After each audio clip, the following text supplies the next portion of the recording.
It's hard to describe. I'm from Ukraine, Dnipro, about 200 kilometers from the conflict zone that's already been there for 8 years. And we all here kind of got used to the situation happening in the east. However, now everything seems different. I'm genuinely sure that they'll try to divide the whole country. This situation hit something deep inside. I lost contact with many friends. All I have is my wonderful sister and grumpy mother. I've never been in an actual fight. I'm just a random copywriter who lives his life, plays bass, practices martial arts, and tries to find his partner.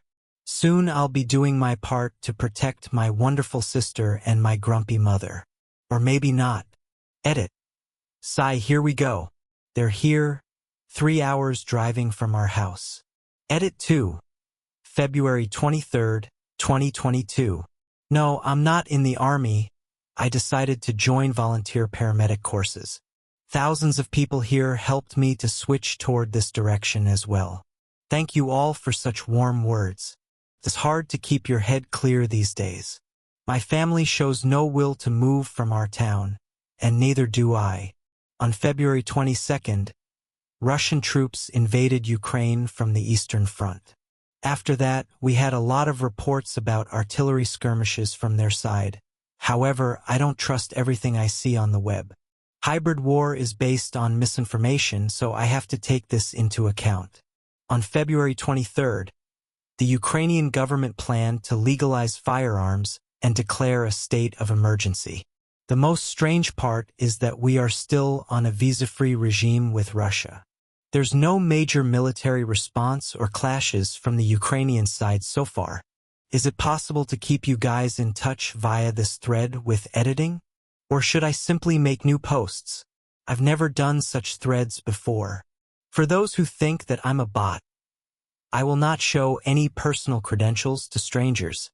I'm not 5 years old. Edit February 24th. Kiev, Odessa, Dnipro, Kharkiv are under attack. We put down 2 Russian aircraft. It's 8 a.m. Edit February 24th, 11:21 a.m. We put down 4 tanks and 6 aircraft. Forces are pushing tanks from south and east. Actual combat begins.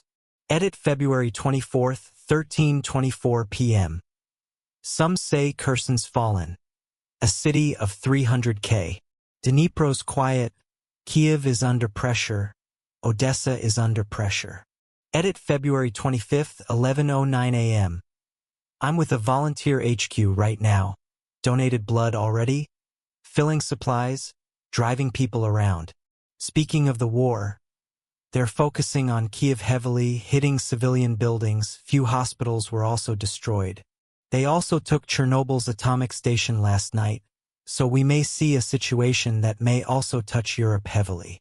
Guys from the EU, I'd recommend you refresh your memory in terms of radiation civilian protection instructions.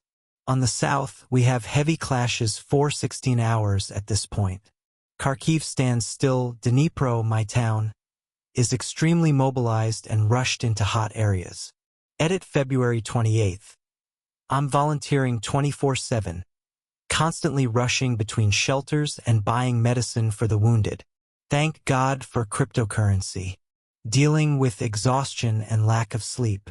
I'm on the territorial defense waiting list. There is an enormous number of volunteers. There have been many civilian casualties.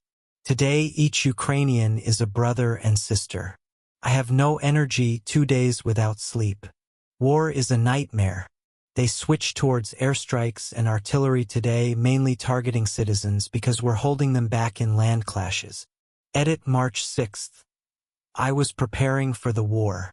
But how can one be prepared for this level of tragedy? Thousands of civilians are suffering. I'm focusing on the wounded in a local hospital.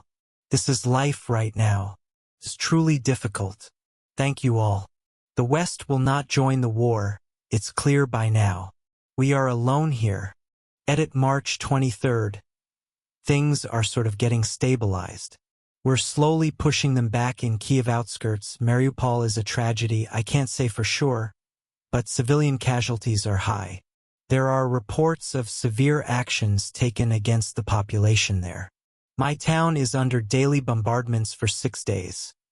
They're launching rockets from the Crimea and the Caspian Sea. Yesterday they dropped something very heavy. That was loud. I left territorial defense forces because we were essentially protecting positions that didn't need us, which felt like a waste of time and resources. Now I'm personally focused on vest and helmet manufacturing. It's not possible to get this stuff from Europe. In Ukraine, we've been out of stock since day 2. So we decided to make our own. We got 150 tons of armored steel, already made 1,000 vests with dampers and plate carriers. A good friend of mine, a drummer I've played with for years, lost his mother.